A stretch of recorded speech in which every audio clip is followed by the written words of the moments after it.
Welcome student. तो चलिए आज अपन स्टार्ट करते हैं फिर से एक नॉट फॉर प्रॉफिट कंसर्न का सम है।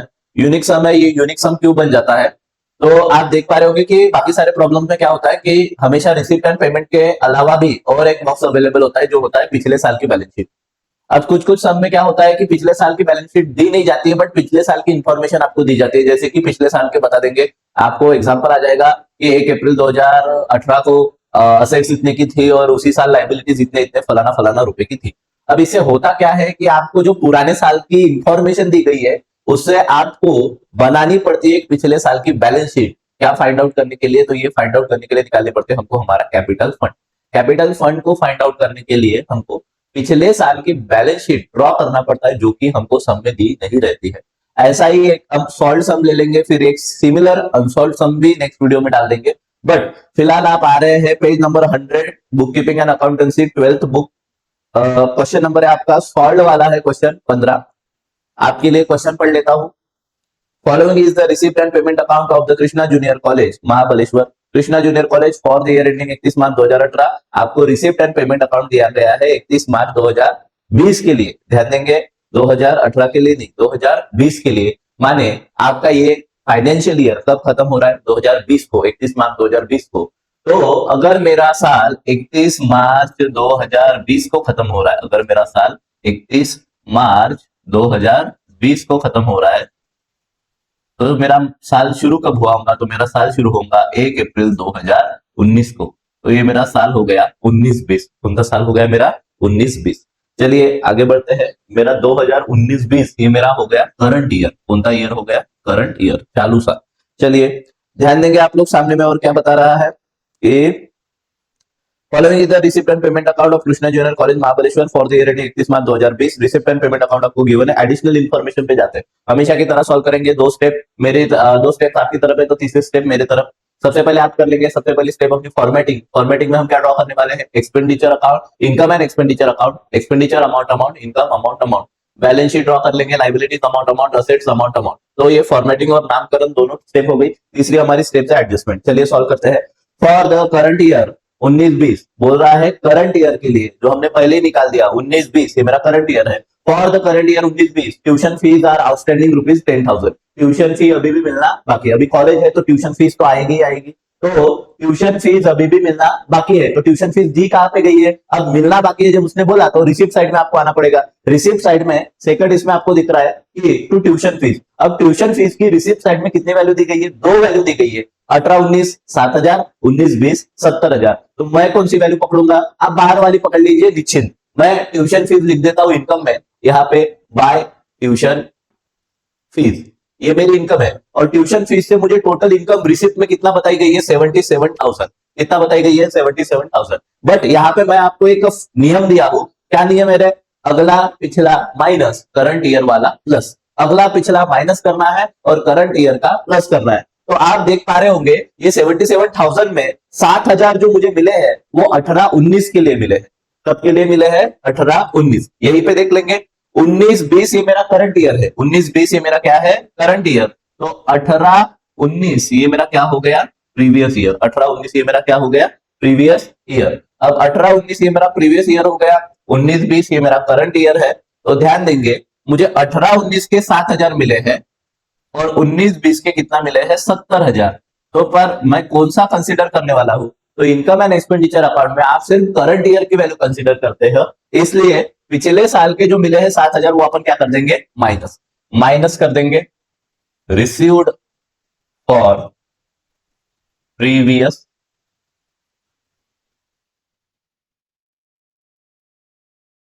ईयर। कितना मिला पिछले साल के लिए? 7,000। तो 77,000 में से 7,000 माइनस कर देंगे तो मुझे इस साल का कितना मिला? 70,000। मुझे इस साल का 70,000 मिला, बट एडजस्टमेंट क्या बोल रही है कि फॉर द करंट ईयर, चालू साल के लिए ही ट्यूशन फी अभी भी मिलना बाकी है। Tuition fees are still outstanding, अभी भी मिलना बाकी है। कितने हजार की अभी भी मिलना बाकी है? 10,000 की। तो ये करंट ईयर वाला है। ये कौन सा है? करंट ईयर वाला है। तो करंट ईयर वाला क्या कर दूंगा मैं? प्लस। प्लस करके लिख दूंगा आउटस्टैंडिंग और करंट ईयर, चालू साल का अभी भी मिल रहा है बाकी है।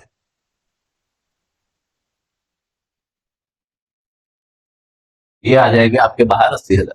70,000 मुझे इस साल का पहले ही मिल गया और इसी साल का मुझे और 10,000 रुपए मिलना बाकी है, तो टोटल मेरी आउटस्टैंडिंग हो जाएगी 80,000 की। सॉरी, आउटस्टैंडिंग 10,000 और टोटल मेरी इनकम हो जाएगी ट्यूशन फीस की 80,000। चलिए आगे बढ़ते हैं। अब इसकी सेकंड एंट्री नहीं मारने का सर, हाँ मारनी तो पड़ेगी। मुझे इस साल का अभी भी कितना मिलना बाकी है? 10,000 रुपए अभी भी मिलना बाकी है। मिल गया क्या? नहीं, अभी भी मिलना बाकी है। तो ये जो 10,000 है मुझे अब तक मिले नहीं है। आज नहीं मिले तो कल जाकर मिलेंगे। कब मिलेंगे? फ्यूचर में। और जो चीज आपको फ्यूचर में मिलने वाली है वो आपकी क्या है? असेट है। इसलिए मैं असेट में जाकर लिख देता हूं आउटस्टैंडिंग ट्यूशन फीस। कितना है अभी भी मिलना? कितना बाकी है? 10,000 रुपए की ट्यूशन फीस अभी भी मिलना बाकी है। चलिए अब उसके बाद 50% of admission fees should be capitalise. Admission fee का 50% आपको क्या करना है? कैपिटलाइज करना है। लिख देंगे एडमिशन फीस भी हमारी इनकम है। एडमिशन फीस आपको रिसिप्ट में दी गई रहेंगी, देख लेंगे बाय एडमिशन फीस। अब एडमिशन फीस कितना है दी गई, आप देख पाएंगे। तो एडमिशन फीस आपको दी गई है 12,000, 12,000। कितना दी गई है? 12,000। अब उसमें से क्या कर दूंगा? माइनस। माइनस क्या? कैपिटलाइज करने के लिए बोला है तो माइनस कर दूंगा 50% कैपिटलाइज। पूरा पूरा कैपिटलाइज करने के लिए बोला है क्या? नहीं, बोला है 50% ऑफ एडमिशन फीस कैपिटलाइज करना है, तो माइनस करके लिख दूंगा माइनस 50% कैपिटलाइज्ड। अब 12,000 के 50% कितना होंगे? सोच लो। 12,000 अगर 100% है, 12,000 अगर 100% है तो 100 के आधे 50, तो 12,000 के आधे 6,000। तो मैं यहां से कितना माइनस करने वाला हूँ? 6,000 माइनस करने वाला हूँ। 12 में से 6 माइनस करूंगा तो बाहर कितना बचेगा? 6,000 ही बचेंगे। एक सिंपल ए रे बाबा, कॉमन सेंस वाली बात है।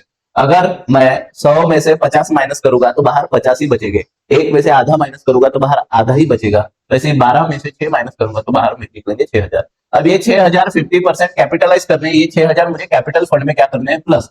पर क्या मुझे कैपिटल फंड अब तक पता है? नहीं पता है। तो कैपिटल फंड की जगह बस लिख दूंगा, कुछ नहीं लिखूंगा और प्लस कर दूंगा 50% of admission fees. 50% of admission fees. Admission fees के कितना? 50%, जो कि कितना आ रहे हैं? 6,000। ये प्लस कर दूंगा। अब वैल्यू बाद में निकालूंगा कैपिटल फंड की। आगे बढ़ता हूं। Outstanding salary to teachers. Teachers को सैलरी देना अभी भी बाकी है, तो दी कितना ये कौन बताएगा? ये बताएगा आपको डब्बा। डब्बे को पूछो, देख रहा है सेकंड नंबर पे, by salary to teachers 2 lakh rupees. ये आपका खर्चा है, तो ये आप लिख रहे हो आपके एक्सपेंडिचर में। यहाँ पे मैं लिखूंगा सबसे ऊपर टू सैलरीज। क्या लिख दूंगा? To salaries. कितना लिखो? सैलरीज कितना लिखो? To salaries to teachers. To salary to teachers कितना? 2 लाख रुपए मैं दे दिया हूं। कितना दे दिया हूं? 2 लाख रुपए। अब outstanding salary to teachers 2 lakh रुपए मैंने दिया हूं और कितना देना बाकी है? आउटस्टैंडिंग कितना है? तो आउटस्टैंडिंग है आपका 12,000। आउटस्टैंडिंग बोले तो देना कितना बाकी है? 12,000। अब 2 लाख रुपए दे दिया हूं, 12,000 रुपए अभी भी देना बाकी है, बट दे दूंगा तो मेरा टोटल खर्चा कितना हो जाएगा? तो मेरा टोटल खर्चा हो जाएगा 2,12,000। 2,12,000 का कितने का खर्चा हो जाएगा? 2,12,000। लिख दिया 2,12,000। अब क्या ये पैसे मैंने दे दिया हूं कि अभी भी देना बाकी है? जी हाँ, अभी भी देना बाकी है। अब देना बाकी है तो देना तो पड़ेगा। देने की आपकी है responsibility, and responsibility is equal to liability. इसलिए outstanding salary to teacher staff, outstanding salary to teaching या टीचर स्टाफ या टीचिंग स्टाफ, ये 12,000 रुपए जो मुझे अभी भी देना बाकी है, ये मेरी क्या हो जाएगी? लाइबिलिटी हो जाएगी। Responsibility is equal to liability. चलिए आगे बढ़ते हैं। डिप्रिसिएशन ऑन बुक्स 10%, फर्नीचर पे 15%। डिप्रिसिएशन अब हमको लगाना है, बुक्स पे लगाना है 10%। तो मेरे पास पुराने वैल्यू में कुछ बुक्स थी क्या? आप 6 नंबर के एडजस्टमेंट पे अगर आ जाते हैं तो 6 नंबर के एडजस्टमेंट एक्चुअल कोई एडजस्टमेंट नहीं है, वो आपको इंफॉर्मेशन दी गई है। क्या बता रही है इंफॉर्मेशन? असेट्स एंड लाइबिलिटीज बता रही है। उसमें आपको बताई गई है कि आपकी बिल्डिंग 18 लाख की थी, फर्नीचर 7 लाख का और बुक्स थे आपके 5 लाख रुपए के। 5 लाख रुपए के आपके बुक्स थे और आपको बुक्स और फर्नीचर पे दोनों पे क्या लगाना है? डिप्रिसिएशन लगाना है। फर्नीचर की वैल्यू 7 लाख दी गई है, बुक्स की वैल्यू दी गई है 5 लाख। ये हमें 6 नंबर वाले इंफॉर्मेशन या एडजस्टमेंट में हमको मिल रही है। अब न्यू बुक्स और न्यू फर्नीचर आपने कुछ परचेस किए हैं क्या? जी हाँ, आपने न्यू बुक्स और न्यू फर्नीचर दोनों क्या किए हैं? परचेस किए हैं। तो दोनों पे डिप्रिसिएशन अलग अलग मैं यहाँ पे आपको कैलकुलेट करके दिखा देता हूँ, ध्यान देंगे आप लोग। बुक्स का डिप्रिसिएशन हम कैसे कैलकुलेट करने वाले हैं? तो बुक्स में आपकी दो बुक्स है, एक है आपकी ओल्ड वाली और एक है आपकी न्यू वाली। ओल्ड वाली है आपकी 5 लाख रुपीस की, ये मुझे 6 नंबर के एडजस्टमेंट में पता चला। 6 नंबर वाले एडजस्टमेंट में आप अगर जाते हैं तो बुक्स की वैल्यू 5 लाख रुपए आपको दिखाई गई।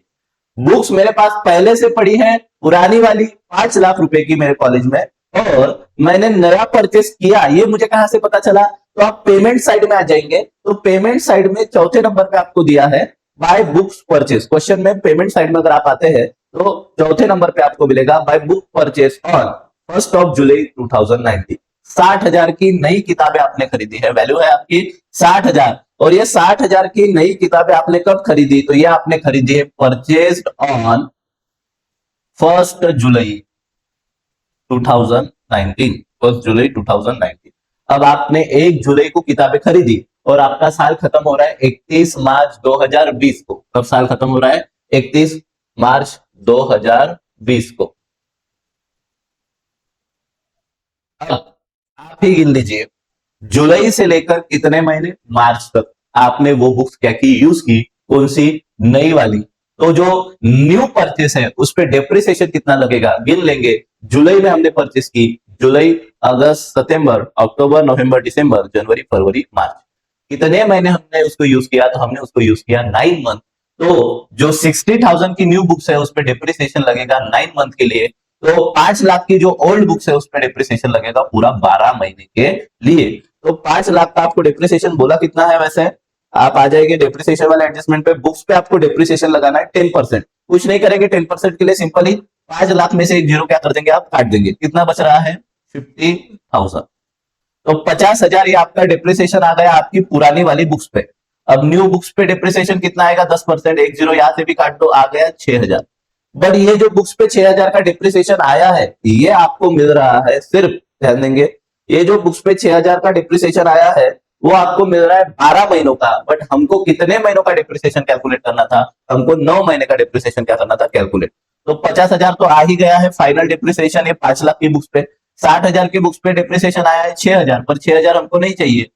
6,000 मेरा 12 महीने का है, बट मुझे उसमें से चाहिए सिर्फ 9 महीने का। तो मैं 6,000 इंटू 9/12 कर दूंगा। अब कर दो इसको, जैसा भी हो वैसा काट दो।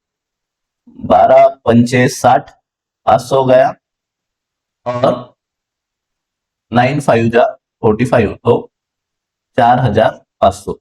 तो आपका टोटल आपका यहाँ पे डिप्रिसिएशन 6,000 ना होते हुए कितना बन रहा है? 4,500। तो मेरा डिप्रिसिएशन किस प्रकार कैलकुलेट होने वाला है? तो ओल्ड बुक्स पे डिप्रिसिएशन लगा आपका 50,000 का, और न्यू बुक्स पे आपका डिप्रिसिएशन कितने का लगा? 4,500 का। ऐसे करके आपका टोटल डिप्रिसिएशन है 54,500। कितने का है? 54,500।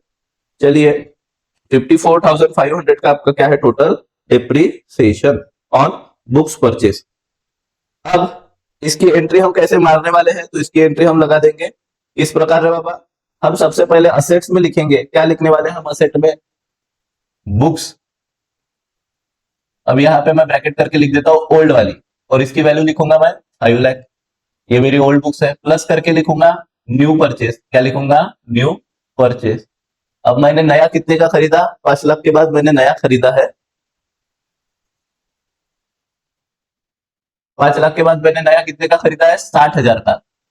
और ऐसे मेरी टोटल बुक्स की वैल्यू कितनी हो रही है? 5,60,000। अब 5,60,000 में से मैं क्या माइनस कर रहा हूं? डिप्रिसिएशन। क्या माइनस कर रहा हूं? Depreciation at the rate 10%। Depreciation अपन ने कैलकुलेट कर लिए है, कितना आ रहा है डिप्रिसिएशन का? 54,500। 54,500। 5,60,000 में से 54,500 माइनस कर देंगे तो मेरा आंसर आ रहा है 5,05,500। 5,05,500। आप कैलकुलेट कर लीजिएगा इसे फिर एक बार। 5,05,500 मेरा क्या आ रहा है? आंसर आ रहा है। अब यही सेम प्रक्रिया मैं किसके लिए दोहराने वाला हूं? सेम स्टेप में फॉलो अप करूंगा किसके लिए? फर्नीचर के लिए। अब फर्नीचर पे थोड़ा डिप्रिसिएशन बढ़ा के बोला है। कितना बोला है रे बाबा? फर्नीचर पे डिप्रिसिएशन बोला है आपको 15%। कोई बात नहीं, कैलकुलेट कर लेते। फर्नीचर में ओल्ड फर्नीचर की वैल्यू आपको 6 नंबर के एडजस्टमेंट में मिल जाएगी। फर्नीचर बताया जा रहा है आपका पुराना वाला फर्नीचर था 7 लाख रुपए का, तो मैं यहाँ पे फिर एक बार लिख देता हूं फर्नीचर। अब इसमें दो वैल्यू निकालूंगा, पहला लिखूंगा ओल्ड, दूसरा लिखूंगा न्यू। तो ओल्ड वाला कितने का था? 7 लाख।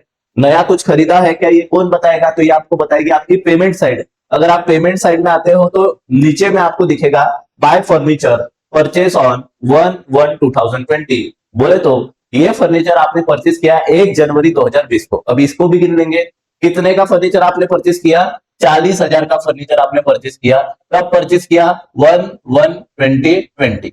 अब 1 जनवरी 2020 को जब आप खरीद रहे हो तो आप उसको यूज कितना करोगे?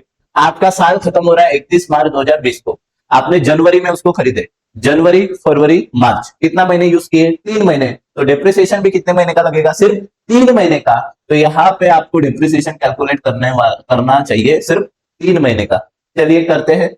ओल्ड पे कितना लगेगा? तो ओल्ड तो कब से यूज में है, 7 लाख का फर्नीचर हमने पहले से यूज कर रहे हैं, इसलिए 7 लाख के फर्नीचर पे पूरा डिप्रिसिएशन लगेगा 12 महीने का, इसमें मंथ का कैलकुलेशन नहीं होगा। तो अब बोला कितना गया है आपको एक्चुअली डिप्रिसिएशन लगाने के लिए फर्नीचर पे? तो आपको बोला गया है 15%। कितना बोला गया है? 15%। अब कैलकुलेट कैसे करने के 15% इजी वे में, ध्यान दीजिए। फिर से हम 1 0 काट देंगे तो मुझे मिल जाता है 70,000, जो कि 70,000 मेरा क्या है रे बाबा? 70,000 मेरे 10%। 70,000 मेरे कितना परसेंट है? 10%। अब आप मुझे बताइए 10 का मैं आधा करूं तो मुझे कितना परसेंट मिल जाएगा? 5%। 10 का मैं आधा करूं तो मुझे कितना परसेंट मिल जाएगा? 5%। और 70,000 के आधे फिर कितना आ जाएंगे मेरे? तो ये आ जाएंगे मेरे 35,000। कितना आ जाएंगे ये मेरे? 35,000। अब गिनेंगे आप लोग, 10% और 5% टोटल कितना हो रही है? 15%। 70,000 और 35,000 की टोटल कितना आ जाएगी? 1,05,000। 1,05,000। तो 1,05,000 ये मेरे ओल्ड फर्नीचर पे मेरा हो गया डिप्रीसिएशन 1,05,000। 1,05,000। चलिए अब सिमिलर वहां पे करते हैं। 40,000 में से 1 जीरो काट देंगे, बचते हैं 4,000। अगर 4,000 ये आपके 10% है तो 10 के आधे करेंगे तो निकलेंगे 5%। अब 10 का आधा कितना होता है? 5। तो 4,000 के आधे हो जाएंगे 2,000। 10 और 5 15%। तो 4,000 2,000 कितना हो जाएगा? 6,000। तो यहाँ पे 15% की वैल्यू कितना निकल के आ रही है? 6,000। बट ये 6,000 जो है 15%, वो डायरेक्ट निकालने पर निकले हैं कितने महीनों के? 12 महीनों के। बट हमने नया वाला फर्नीचर कितने महीने पहले खरीदा? 3 महीने पहले। तो उस पर डिप्रिसिएशन भी कितने महीनों का लगेगा? 3 महीनों का। कितने महीनों में से कितने महीने का? 12 महीनों में से 3 महीने का क्या लगने वाला है? डिप्रिसिएशन। तो यहाँ पे कर लेते हैं 12 पंचे 60, 500 इंटू में 3, 5 3 15, 1,500 रुपए। तो यहाँ पे न्यू फर्नीचर पे डिप्रिसिएशन कितना आ रहा है? 1,500। ये 1,05,000 ये ओल्ड पे था। अब न्यू वाला डिप्रिसिएशन उसमें प्लस कर देता हूँ, कितना रुपए? 1,500 रुपए क्या कर देता हूँ? प्लस 1,500 प्लस कर दूंगा। तो ये मेरा टोटल डिप्रिसिएशन आ जाएगा 1,06,500। ये मेरा डिप्रिसिएशन कितना आ जाएगा? 1,06,500। तो ये अब इसका ट्रीटमेंट मैं कैसे दिखाने वाला हूं आप समझ लेंगे। सबसे पहले लिखूंगा असेट में फर्नीचर। अब फर्नीचर में क्या लिखूंगा मैं? फर्नीचर की वैल्यू कितना लिखूंगा? 7 लाख। कितना लिखूंगा? 7 लाख। अब 7 लाख मेरा फर्नीचर है, उसमें से मैं क्या कर दूंगा रे बेटा? प्लस करूंगा। उसमें क्या प्लस करूंगा? New purchase. मेरा पुराना वाला फर्नीचर 7 लाख का था, मैं नया खरीद रहा हूं। नया फर्नीचर मैंने खरीदा, न्यू परचेस। नया खरीदा मैंने 40,000 का। अब मेरा टोटल फर्नीचर की वैल्यू है 7,40,000 और उस पर टोटल डिप्रिसिएशन लग रहा है जो मैंने कैलकुलेट किया हो 1,06,500। अब 7,40,000 में से 1,06,500 माइनस करोगे तो आपका आंसर निकलता है 6,33,500। 6,33,500 ये आपके निकल रहे आंसर। और इस तरीके से हमने वर्किंग नोट देते हुए क्या कैलकुलेट किए ना बेटा? हमारे डिप्रिसिएशन कैलकुलेट किया है। अब ये डिप्रिसिएशन वैल्यू की डिप्रिसिएशन एट द रेट 15% यहाँ पे हमने लगाए। अब ये डिप्रिसिएशन वैल्यू की सेकंड एंट्री कहाँ पे होने वाली है? डिप्रिसिएशन बोले तो हमारे असेट की वैल्यू क्या होना? कम होना। तो यहाँ पे हमारा क्या हो रहा है बेटा? नुकसान हो रहा है। तो नुकसान की एंट्री हम एक्सपेंडिचर में डाल देंगे। यहाँ पे हम लिख देंगे, क्या लिख देंगे? To depreciation on assets. Depreciation on assets. एक नंबर पे मैं लिखने वाला हूं, क्या लिखने वाला हूं? सबसे पहला डिप्रिसिएशन बुक्स पे। बुक्स पे मेरे डिप्रिसिएशन की वैल्यू कितना है? 54,500। बुक्स पे मेरा डिप्रिसिएशन हुआ 54,500। दूसरा नंबर पे मैं लिख दूंगा फर्नीचर। फर्नीचर पे मेरा डिप्रिसिएशन कितना हुआ, 1,06,500, 1,06,500। और इस तरीके से मेरा टोटल डिप्रिसिएशन कैलकुलेट हो रहा है 1,61,000, 1,61,000, बरोबर। 1,61,000 का मेरा टोटल क्या आ रहा है, डिप्रिसिएशन आ रहा है। चलिए आगे बढ़ते हैं, डिप्रिसिएशन वाली एंट्री हमने कर ली है। अब उसकी वर्किंग नोट भी हमने अच्छे से प्रॉपर मेंटेन करते हुए दिखा दी है। आप इसी का स्क्रीनशॉट ले लेंगे क्योंकि ये जगह मुझे और लगने वाली है। आपको कैपिटल फंड भी कैलकुलेट करा के देना है 6 नंबर वाली एडजस्टमेंट पर। चलिए अब उसके बाद वाली पहले कर लेते हैं, फिफ्थ वाली।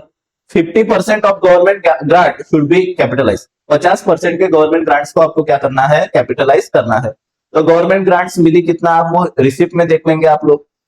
तो ये आपको है 1,73,000, लिख लेंगे। कहां पे लिखने वाले हैं, इनकम में। इनकम में मैं लिख देता हूं बाय गवर्नमेंट ग्रांट्स। ये वैल्यू आपको दिखाई जा रही है 1,73,000। अब माइनस कर दूंगा यहां से क्योंकि बोला है कि 50% of government grant should be capitalise. ये गवर्नमेंट ग्रांट्स की जो वैल्यू है उसमें से 50% की वैल्यू आप क्या कर दीजिए, बोला है माइनस कर दीजिए। तो माइनस करूंगा 50% कैपिटलाइज। अब 1,73,000 के 50% हमको कैसे कैलकुलेट करने हैं, चलिए यहां पे बता देता हूं, यहीं पे कैलकुलेट कर लेते हैं। 1,73,000 के 50% आधे आधे आपको करने हैं, एक एक करके करेंगे, ध्यान दीजिए, सिंपल टेक्निक है। 1,73,000 के आधे, 1 लाख का आधा हो जाता है 50,000। 70,000 के आधे हो जाते हैं 35,000। 70,000 के आधे कितने हो जाते हैं, 35,000। और 3,000 के आधे हो जाते हैं 1,500, 1,500। तो ये टोटल आ जाएगी, कर लेते हैं 0,0,5 516 538 86,500। कितना टोटल आ रही है, 86,500। तो 50% कैपिटलाइज करने वाले तो कितनी वैल्यू माइनस करनी पड़ेगी, 86,500 की वैल्यू आपको क्या करनी पड़ेगी, माइनस। अब 1,73,000 में से आधा अगर आप माइनस करते हो तो बाहर कितना बचेगा, तो आधा ही बचेगा। 86,500 क्या बचने वाले हैं, बाहर बचने वाले हैं। और ये 86,500 की 50% गवर्नमेंट ग्रांट की वैल्यू आप कहां पे प्लस करने वाले हो, तो कैपिटल फंड में प्लस करने वाले हो। 50% ऑफ गवर्नमेंट ग्रांट्स कितना, 86,500। ठीक है, चलिए ये आपको समझाऊंगा, नहीं भी समझाऊंगा फिर से रिपीट करा देता हूं। मैंने 1,73,000 के डायरेक्ट आधे नहीं किए, कोई डिवाइडेशन नहीं किया, सिंपल टेक्निक यूज की। मुझे पता है कि 1,73,000 में सबसे पहले 1 लाख आ रहा है, तो 1 लाख के आधे आते हैं 50,000। 1,73,000 में 70,000 भी आ रहे हैं, तो 70,000 के आधे आते हैं 35,000। और फिर बचता है मेरा 3,000, तो 3,000 के आधे आते हैं मेरे 1,500। टोटल कर लूंगा तो टोटल आधा आया कितना, 86,500। इजी सिंपल टेक्निक है, बिना कोई मिस्टेक्स के आप इजीली क्या निकाल पाओगे, 50% निकाल पाओगे। चलिए ये भी हो गया। अब मेरी सारी एडजस्टमेंट कंप्लीट है। अब मैं लास्ट वाली इंफॉर्मेशन के हिसाब से चलने वाला हूं, जो इंफॉर्मेशन मुझे दी गई है क्वेश्चन में। चलिए 6 नंबर की इंफॉर्मेशन पे आप आते हैं। ये आपके लिए इरेज कर दूंगा, आप स्क्रीनशॉट ले लेंगे वर्किंग नोट का डिप्रिसिएशन का, क्योंकि आपको मुझे एक डमी वाला आंसर बना के बताना पड़ेगा।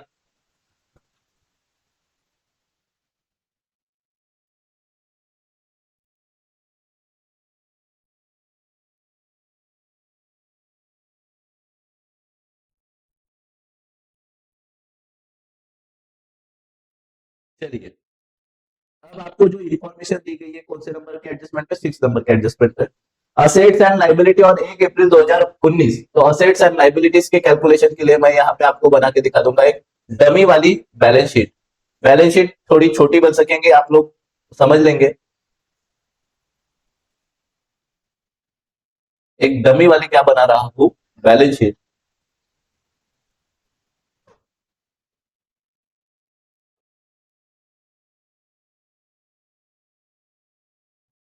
यहाँ पे लाइबिलिटीज अमाउंट, यहाँ पे असेट्स अमाउंट।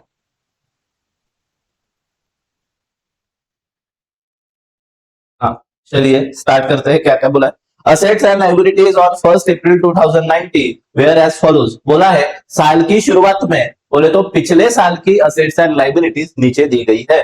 क्या क्या बोला है, बिल्डिंग कितने की बताई गई है, 18 लाख रुपए की। तो बिल्डिंग में लिख दूंगा असेट में, बिल्डिंग 18 लाख। बिल्डिंग 18 लाख होने के बाद फर्नीचर बताया गया था 7 लाख रुपए, 7 लाख। और फिर बताई गई थी बुक्स, मुझे बताई गई थी 5 लाख रुपए की।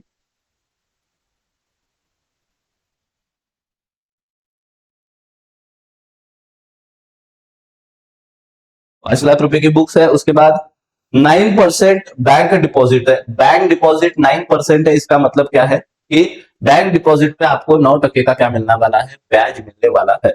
उसको भी, ये हिडन एडजस्टमेंट है, ये आपको गिवन इंफॉर्मेशन में हिडन एडजस्टमेंट है, ये भी सॉल्व कर लेंगे। फिलहाल आप ध्यान देंगे बैंक डिपॉजिट अपनी क्या है, असेट है, तो मैं यहाँ पे असेट पे लिख दूंगा बैंक डिपॉजिट।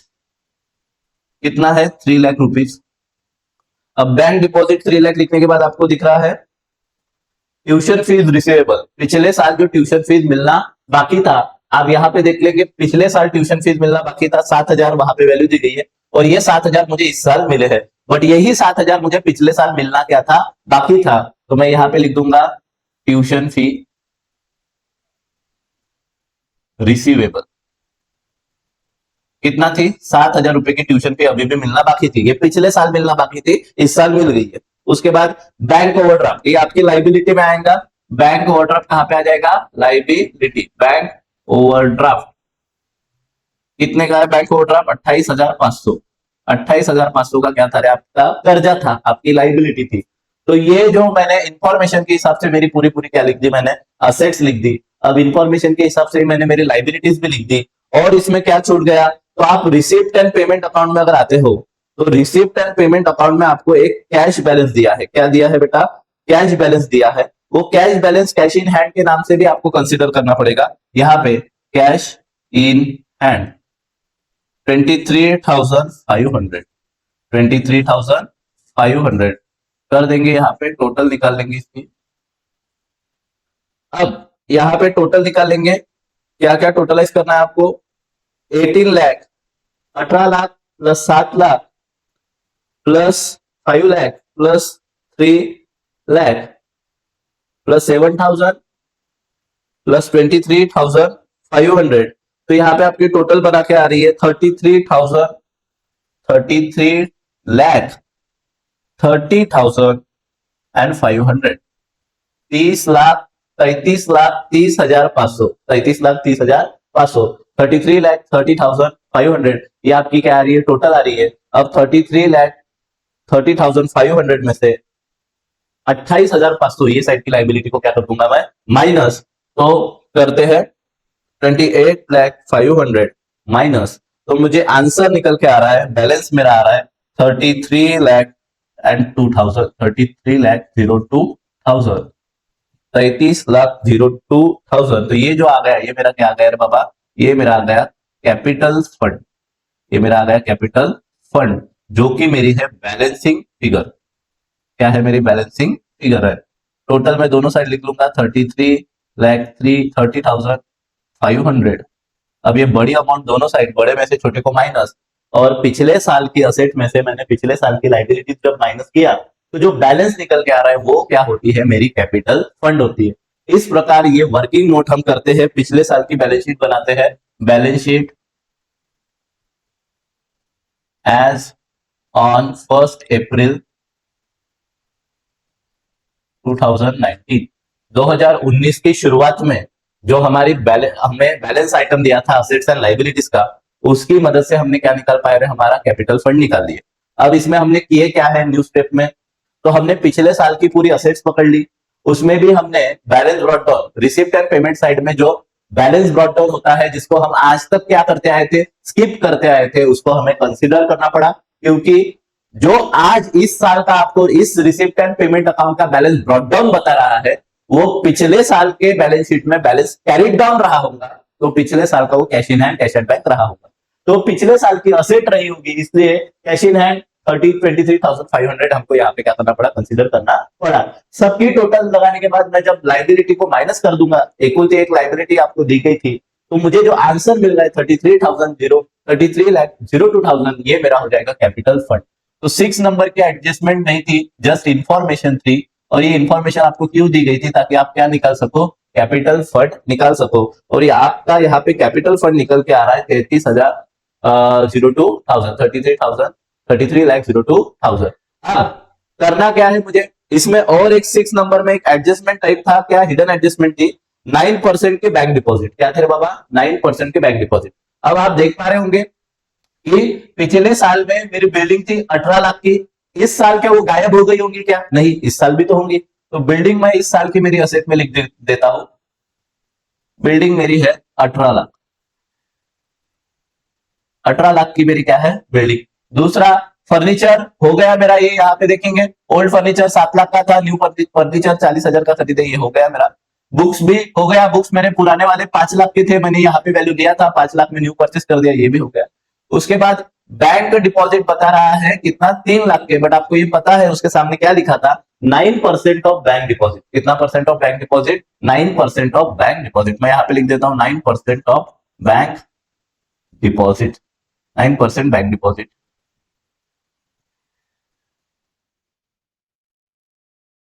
अब 9% बैंक डिपॉजिट कितना है उसकी वैल्यू, तो उसकी वैल्यू आपको दी गई है 3 लाख। अब 3 लाख के ऊपर आपको 9% क्या मिलने वाला है, इंटरेस्ट मिलने वाला है। कैलकुलेट कर लेंगे, 3 लाख के कितना कैलकुलेट करना है आपको, 9%, 3 लाख इंटू 9%, तो आपका आ रहा है 3 लाख इंटू 9% कितना आ रहा है, 27,000। आपको कितना बताया गया है, 27,000। कर लेंगे एक बार यहाँ पे, 3 लाख के 9% आप कैसे निकालते हो, आपको भी समझना चाहिए। 9% कैसे निकाल जाते हैं, पहले आप एक जीरो काटोगे आपको 10% मिलेंगे, 2 जीरो काटेंगे आपको 1% मिलेगा। तो 3,000 ये मेरा अगर 1% है, तो एक को मैं कितने से मल्टीप्लाई करूं तो मेरा आंसर 9 आएगा।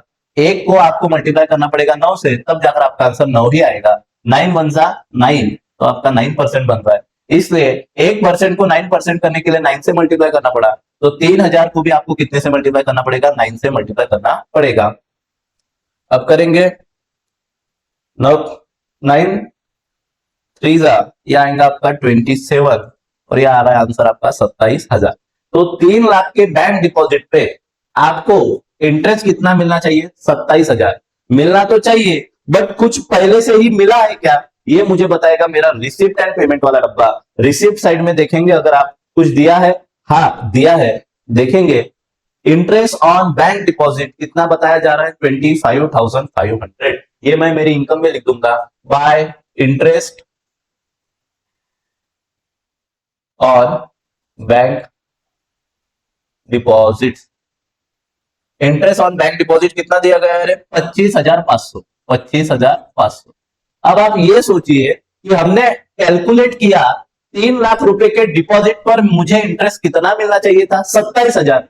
मुझे इंटरेस्ट मिलना चाहिए था 27,000, बट मुझे इंटरेस्ट मिला है 25,500। यानी कि इससे आप ये लॉजिक निकालोगे कि मिलना चाहिए था 27,000, बट मिले हैं सिर्फ 25,500। इसका मतलब मुझे इंटरेस्ट का पैसा अभी भी मिलना बाकी है। कर दूंगा 0,0,5,1,0। इसका मतलब आपको अभी भी 1,500 रुपए अभी भी मिलना बाकी है। तो ये बाकी है तो ये मिलेगा, आज नहीं तो कल मिलेगा। मैं यहां पे लिख देता हूं आउटस्टैंडिंग इंटरेस्ट।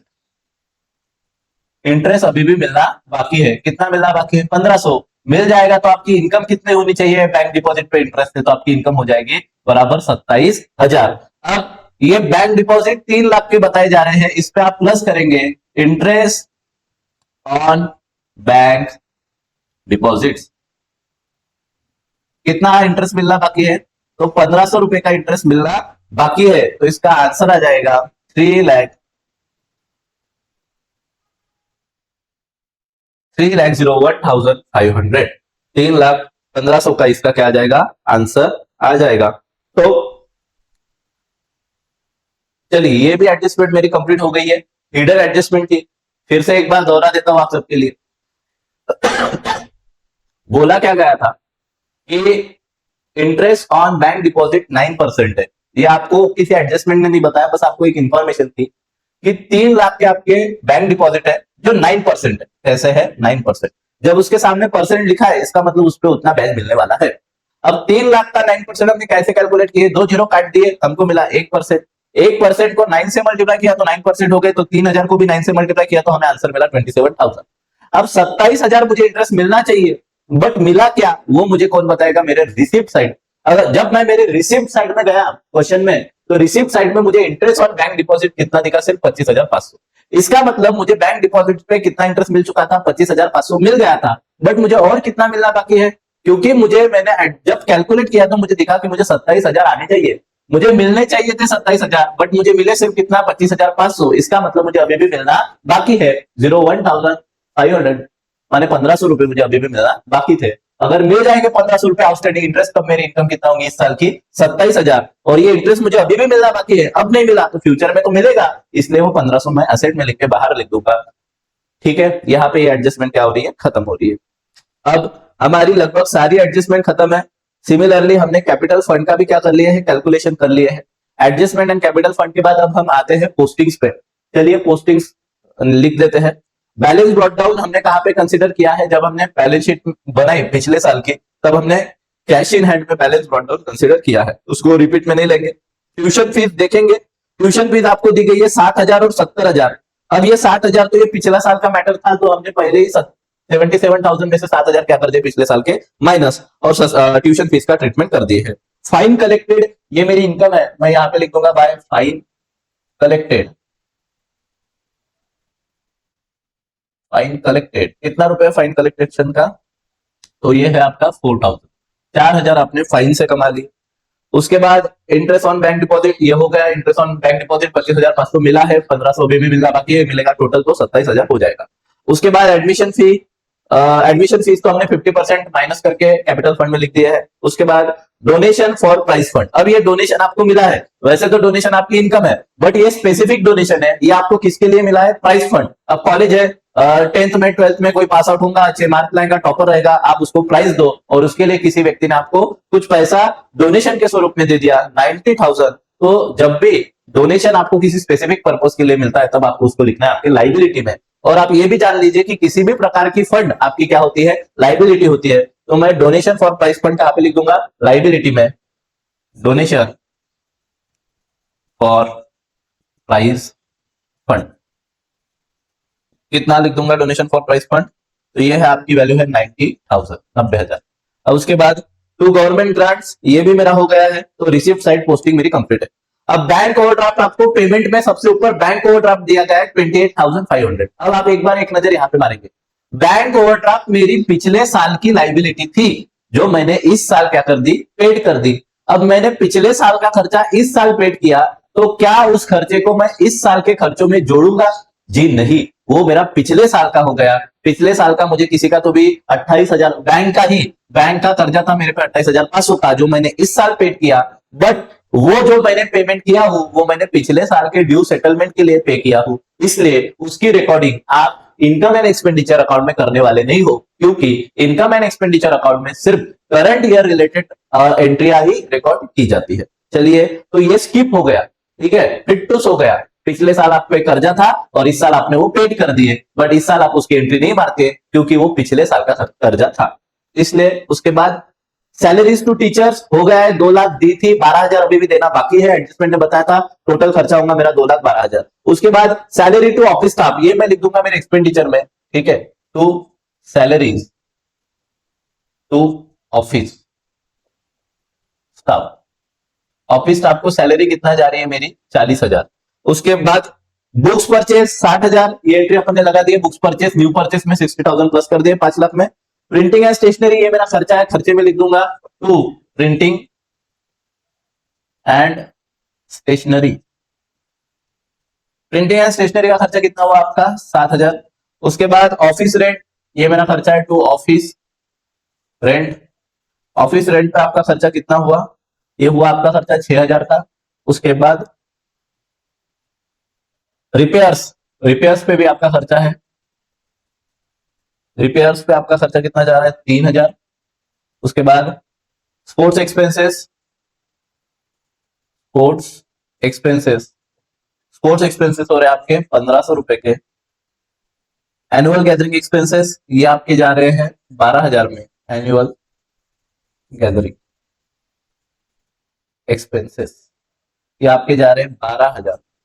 उसके बाद फर्नीचर की एंट्री तो हमने लगा दी है, 7 लाख का पुराना वाला था, न्यू परचेस हमने 40,000 का किए, ये फर्नीचर मेरा हो गया। उसके बाद बाय बैलेंस कैरिड डाउन, ये आपको असेट साइड में लिखना पड़ता है, cash in hand and cash at bank, लिख देता हूं कैश इन हैंड,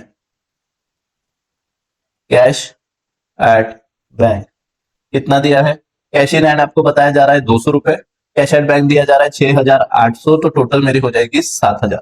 तो 7,000 की मेरी बैंक में और जेब में पड़ी हुई कैश है। ये सारा पेमेंट मेरा होने के बाद, मेरी पोस्टिंग होने के बाद, मैं मेरे लास्ट स्टेप पे आता हूँ, जो कि है मेरी क्लोजिंग। अब क्लोजिंग में हमको करना क्या पड़ता है? बड़े में से छोटे को क्या करने वाले हैं? हम माइनस करने वाले हैं। तो कौन सी साइड आपको यहाँ पे बड़ी लग रही है, ये भी कैलकुलेट कर लेंगे। तो आपको यहाँ पे खर्चे मुझे थोड़ा ज्यादा दिखाई दे रहा है, तो मैं एक्सपेंडिचर वाली साइड को क्या कर दूंगा? टोटल लगा दूंगा पहले, ध्यान देंगे, क्योंकि यहाँ पे 2,12,000 वाली एक अमाउंट है, और बाकी यहाँ पे तो मुझे कोई 2 लाख वाली अमाउंट दिख नहीं रही है, इसलिए मैं ये अमाउंट कंसिडर करूंगा। खर्चों की साइड बड़ी है, 2,12,000 plus 40,000 plus 1,61,000 plus 7,000 plus 6,000 plus 3,000 plus 1,500 plus 12,000, और ये आपकी टोटल आ रही है 4,42,500, 4,42,500, 4,42,500।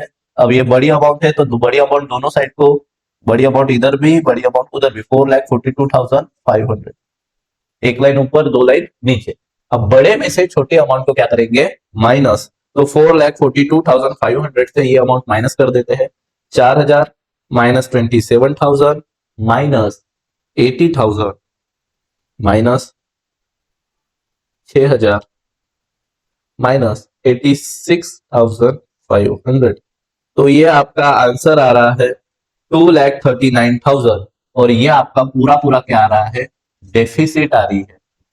डेफिसिट मतलब excess of expenditure, excess of expenditure over income का क्या मतलब होता है?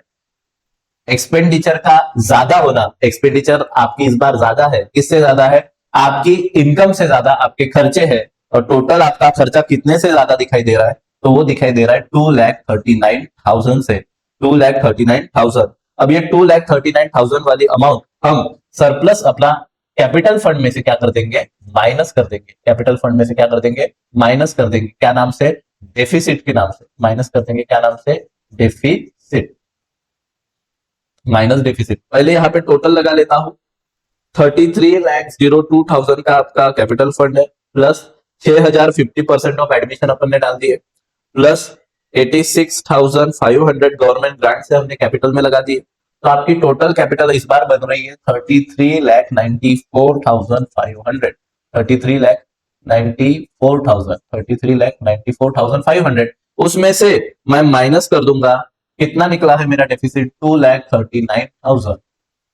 अब उसमें से मैं 2,39,000 माइनस कर दूंगा, तो मेरी फिर भी कैपिटल फंड मेरा आ रहा है 31,55,500, 31,55,500। अब उसमें ये लाइबिलिटीज वाली अमाउंट प्लस कर दूंगा, प्लस 12,000 प्लस 90,000, टोटल आ रही है 32,57,000, 32,57,500। अगर मेरी ये असेट साइड भी यही अमाउंट की आनी चाहिए, 32,57,500 कर देते हैं टोटल। चलिए ध्यान देंगे, वहां पे टोटल है 5,05,500 प्लस 6,33,500 प्लस 18 लाख बिल्डिंग के, plus 10,000 outstanding tuition fees, plus 3,01,500, उसके बाद 7,000। तो यहाँ पे टोटल आपकी बन रही है 32,57,500, 32,57,500। और इस तरीके से आपका ये सम क्या होता है? टैली होता है। सम यूनिक क्यों था इस बार? क्योंकि आप देख पा रहे होंगे, हमको कैपिटल फंड निकलवाने के लिए पुराने पिछले साल की बैलेंस शीट की अमाउंट दी गई थी, बैलेंस शीट ऑलरेडी बना के नहीं दी गई थी। जैसे कुछ कुछ सम में बैलेंस शीट सामने से प्रोवाइड रहती है, तो ये वाले सम में हमको बैलेंस शीट नहीं दी गई थी। बट बोर्ड में इतना अपना हाथ ऐसा सम आता तो नहीं है, बट मान लो अगर आ जाए इस बार, क्योंकि पिछले साल का बोर्ड का जो पेपर था बहुत इजी था, तो हो सकता है इस साल वो थोड़ा ट्रिकी निकाले। टफ रहता नहीं है अकाउंट का पेपर, ट्रिकी रहता है, वो जानबूझ के ऐसी एडजस्टमेंट डालेंगे कि बच्चों का दिमाग घूम जाए। तो इस तरीके से आप क्या करने वाले हैं, कैपिटल फंड का कैलकुलेशन करने वाले हैं। पिछले साल की एक डमी बैलेंस शीट बना लेंगे, पिछले साल वाली असेट लिख लेंगे, उसमें cash in hand, brought down वाला बैलेंस, ब्रॉट डाउन वाला रिसिप्ट साइड का वो भी कंसीडर करेंगे, और उसमें से पिछले साल की अगर लाइबिलिटी गिवन है तो ही आप लिखेंगे और माइनस कर देंगे, तो टोटल आपका क्या निकलेगा, कैपिटल फंड। और आप बोल रहे हो कि सर हमको कैसे पता चलेगा कि हमको ये बनानी है, तो आपको पिछले साल का बैलेंस शीट का बहुत सारा आइटम आपको दिया होगा।